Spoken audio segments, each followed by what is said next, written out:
أما بعد فأعوذ بالله من الشيطان الرجيم بسم الله الرحمن الرحيم لعمرك إنهم لفي سكرتهم يعمهون صدق الله مولانا العظيم إن الله وملائكته يصلون على النبي يا أيها الذين آمنوا صلوا عليه وسلموا تسليما اللهم صل على سيدنا ومولانا محمد وعلى آل سيدنا ومولانا محمد وبارك وسلم الصلاة والسلام عليك يا سيدي يا رسول الله وعلى آلك وأصحابك يا سيدي يا حبيب الله الصلاة والسلام عليك يا رحمة للعالمين وعلى آلك وأصحابك يا شفيع المذنبين. حاضرین محترم، کافی دیر سے محبوب کریم صلی اللہ علیہ وآلہ وسلم کے ذکر مبارک کی اس محفل میں میں اور آپ حاضر ہیں. اللہ رب العزت ہم سب کی حاضری کو اپنی بارگاہ عالیہ میں مقبول و منظور فرمائے اور ان لمحات کو ہمارے لیے نجات آخرت کا ذریعہ بنائے. میلاد شریف کے حوالے سے کل کے درس قرآن میں بھی اور آج جمعۃ المبارک میں بھی تفصیل سے گفتگو ہو چکی ہے. اب وقت بھی اتنا نہیں کہ مزید کسی موضوع کو چھیڑا جائے. صرف اختصار کے ساتھ ایک دو باتیں آپ کے گوش گزار کر کے اپنی گفتگو کو ختم کر دوں گا. جس محبوب کے ذکر کے لیے میں اور آپ یہاں حاضر ہیں، آج جس دور سے ہم گزر رہے ہیں یہ دور بڑی آزمائشوں کا اور فتنوں کا ہے. کچھ لوگوں نے مقام نبوت و رسالت کو اپنی ناقص عقل کے ترازو پہ سوچا اور انہوں نے یہ گمان کیا کہ وہ بھی ایک انسان تھے، ہم بھی انسان ہیں، بس انہیں اللہ تعالیٰ نے نبوت و رسالت کا مقام عطا فرما دیا، ان کی کچھ شان بلند ہو گئی، باقی انسان ہونے میں ہم اور وہ برابر ہیں. آئیے مختصر سے وقت میں، یہ موضوع بڑا تفصیل طلب ہے، مختصر سے وقت میں صرف یہ دیکھتے ہیں کہ جس ہستی کو رب نے پوری کائنات میں، سارے آسمانوں اور سارے زمینوں میں جس محبوب کو اپنی محبوبیت کے لیے منتخب فرمایا ہے، اس کی بارگاہ میں اس نبی کا مقام کیا ہے. وہ خالق کائنات جس نے کائنات کی ہر چیز کو تخلیق فرمایا ہے، اس نے پوری کائنات میں سے اگر کسی ہستی کو اپنی محبوبیت کا شرف عطا فرمایا ہے، وہ میرے اور آپ کے آقا اور مولا صلی اللہ علیہ وآلہ وسلم ہے. ذرا دیکھیے قرآن ان کا مقام کیا بیان کرتا ہے اور پروردگار عالم کی بارگاہ میں ان کی شان و عظمت کیا ہے. جو آیت مبارکہ میں نے آپ حضرات کے سامنے تلاوت کی ہے، پروردگار عالم نے اس میں اپنے محبوب کی پوری عمر کی قسم کھائی ہے، چاہے وہ اعلان نبوت سے پہلے کی عمر ہو یا اعلان نبوت کے بعد کی عمر ہو. خالق کائنات فرماتا ہے لعمرک انہم لفی سکرتہم یعمہون. اے حبیب کریم صلی اللہ علیہ وآلہ وسلم، مجھے آپ کی ساری عمر کی قسم، یہ لوگ اپنی مدہوشی میں پڑے ہوئے ہیں، اپنی مدہوشی میں مبتلا ہیں. پیارے، اگر یہ تیری بات نہیں سنتے، اگر تیری دعوت کو قبول نہیں کرتے، یہ انکار کرتے ہیں، مخالفت کرتے ہیں. محبوب ان کے انکار اور مخالفت سے پریشان نہیں ہونا، یہ تو اپنی غفلت میں اور مدہوشی میں پڑے ہوئے ہیں، انہیں پتہ نہیں تیرا مقام و مرتبہ کیا ہے. میں رب تیری ساری عمر کی قسم کھا کے بتا رہا ہوں، اس کائنات میں آج تک میں نے کوئی ایسا انسان پیدا نہیں کیا خالق ہو کر جس کی عمر کی میں قسم کھاؤں. حضرت عبداللہ بن عباس رضی اللہ تعالیٰ عنہ قرآن مجید کے سب سے بڑے مفسر ہوئے، وہ اس آیت مبارکہ کی تفسیر میں فرماتے ہیں کہ پروردگار عالم نے اولین و آخرین کو پیدا فرمایا اور پوری کائنات میں ایسا کوئی متنفس پیدا نہیں کیا، کوئی ایسا انسان پیدا نہیں کیا جس کی عمر کی قسم خالق کائنات نے کھائی ہو. اور یہ بات قابل غور ہے. ہمیں دوسروں کی قسم کھانے سے منع کر دیا، ہمیں حکم دیا کہ تم کبھی یہ قسم نہیں کھا سکتے مجھے تیری قسم۔ آج کل لوگ کہہ دیتے ہیں مجھے تیری قسم، مجھے تیری جان کی قسم۔ ہمیں شریعت نے منع کیا ہے اور حکم دیا ہے اگر قسم کھانی پڑے تو اللہ رب العزت کی ذات کی قسم کھاؤ اور کسی کی قسم نہ کھاؤ۔ دوسروں کی قسم کھانے سے ہمیں منع کر دیا، لیکن خود خالق کائنات جب قسم کھاتا ہے جس سے ہمیں منع کیا، اپنے محبوب کی جب قسم کھاتا ہے تو محبوب کی پوری عمر کی قسم کھاتا ہے اور بتا دیا تم کسی کی قسم ان الفاظ سے نہیں کھا سکتے کہ مجھے تیری عمر کی قسم، تمہارے لیے پابندی ہے لیکن میں خالق و مالک ہوں، میں ساری پابندیوں سے آزاد ہوں۔ میں تمہیں بتانا چاہتا ہوں کہ اس محبوب کا میری بارگاہ میں مقام کیا ہے، مرتبہ کیا ہے۔ لعمرک انہم لفی سکرتہم یعمہون، پیارے مجھے تیری ساری عمر کی قسم یہ لوگ اپنی مدہوشی میں پڑے بہک رہے ہیں۔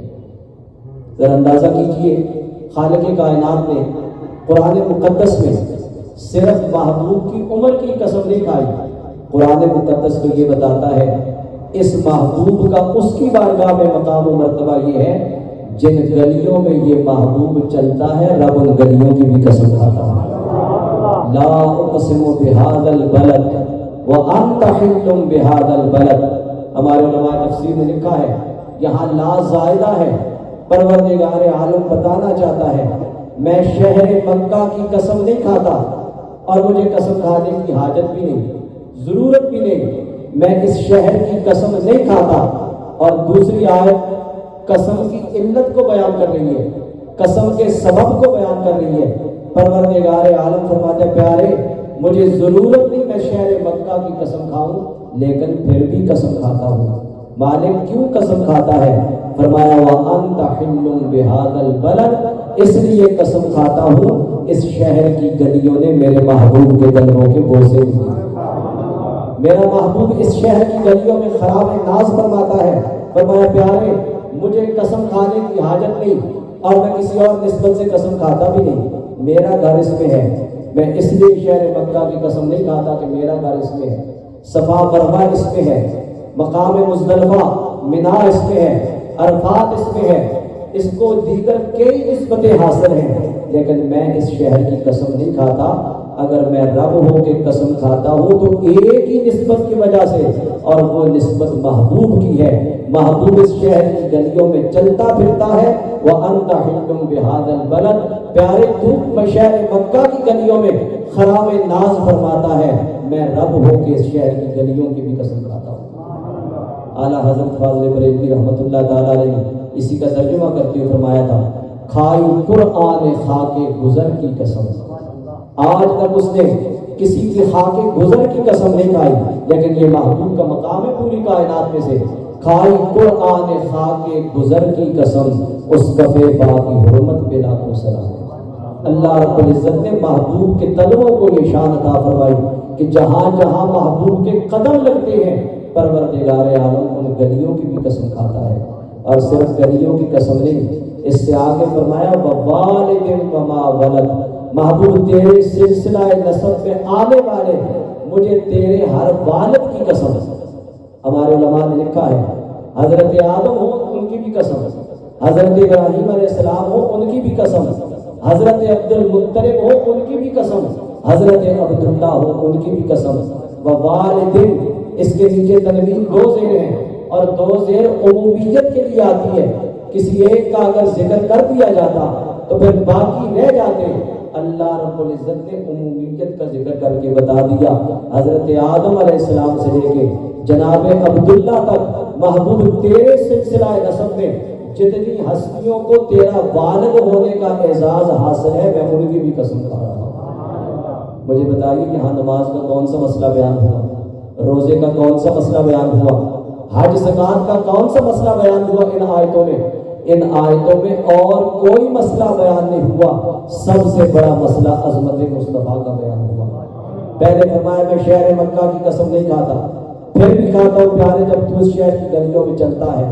ووالد، مجھے تیرے سلسلہ نسب میں آنے والے ہر والد کی قسم، وما ولد پیارے مجھے تیرے میلاد کی قسم، تیرے پیدا ہونے کی قسم۔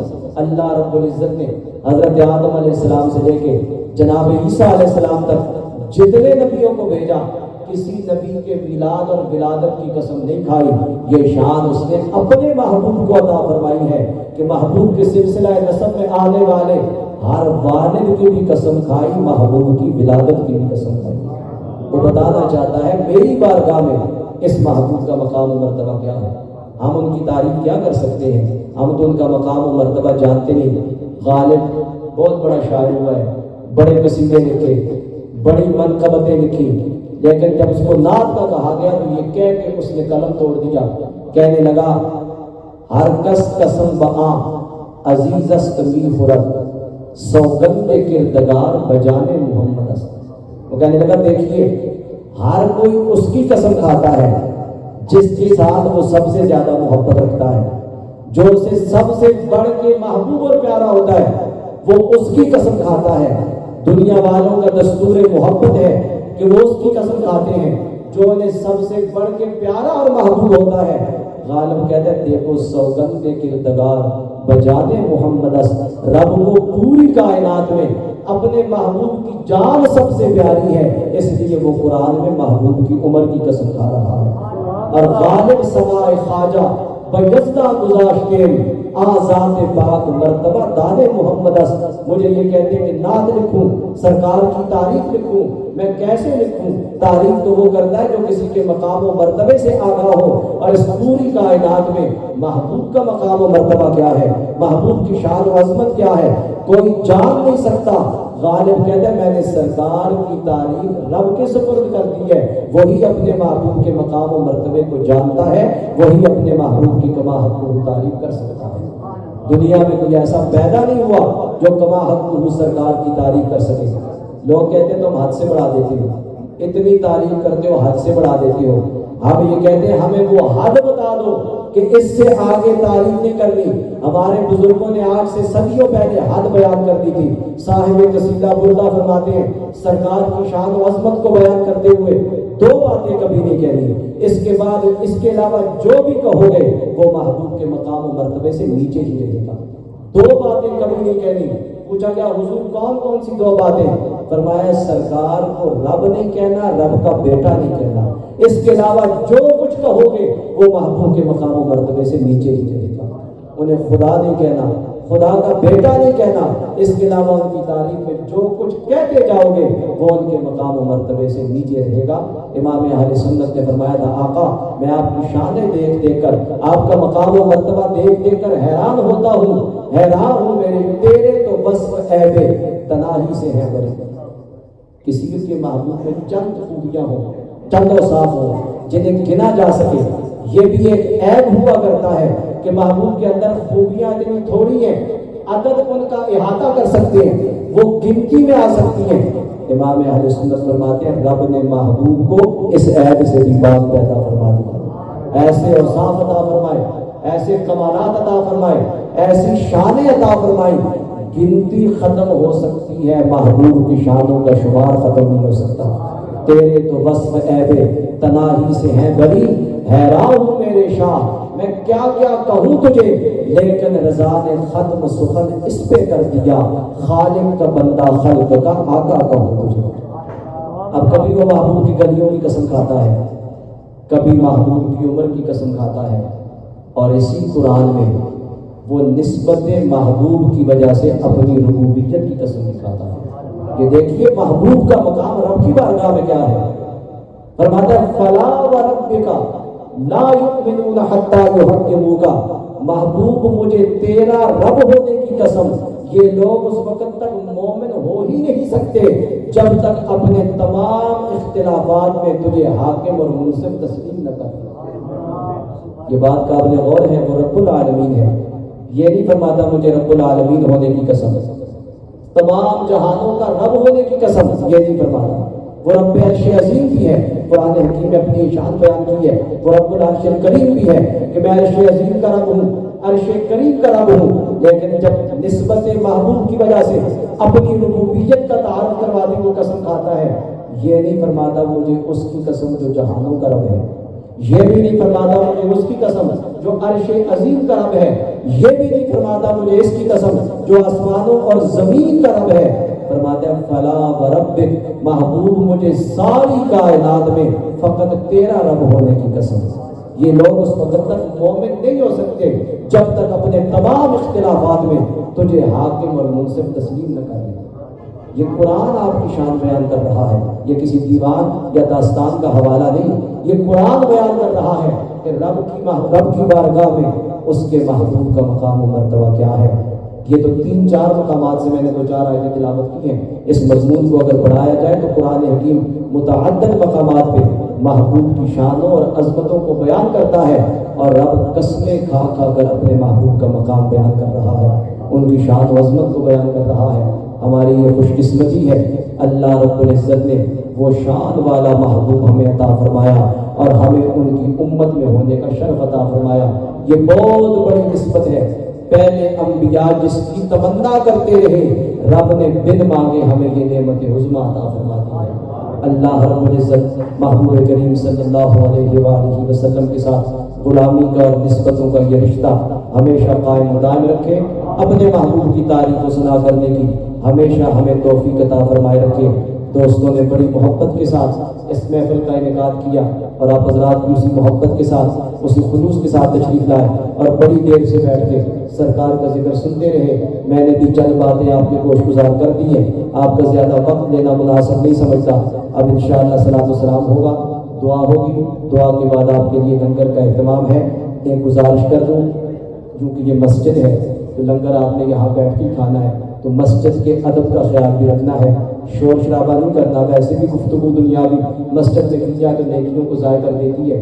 خاموشی کے ساتھ, ادب کے ساتھ, مسجد کی صفائی کا بھی خیال رکھتے ہوئے اور مسجد کے ادب کا بھی خیال رکھتے ہوئے, اور نویت سنت الاعتکاف للہ تعالی, یہ نیت پڑھ کے آپ بیٹھ جائیں. انشاءاللہ آپ کی خدمت میں تبرک پیش کیا جائے گا. کوشش کرنی ہے ہماری طرف سے کسی ایسی بد نظمی کا مظاہرہ نہ ہو جس سے اللہ رب العزت کے گھر کا تقدس مجروح ہو جائے.